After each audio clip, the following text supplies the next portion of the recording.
नमस्कार, माझे नाव तन्वी महेश जडार. मी आता 5व्या इयत्तेत शिकत आहे.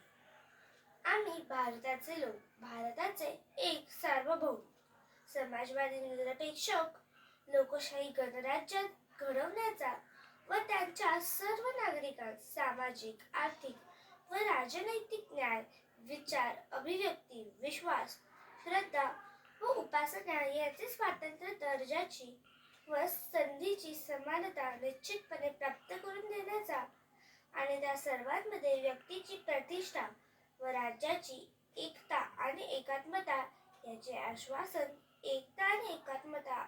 आश्वासन देणारी बंधुता प्रवर्धित करण्याचा संकल्पपूर्वक निर्धार करून आजच्या संविधान सभेत आज दिनांक 26 नोव्हेंबर 1949 रोजी याद्वारे हे संविधान अंगीकृत आणि अधिनियमित करून स्वतः प्रत अर्पण करत आहोत. धन्यवाद.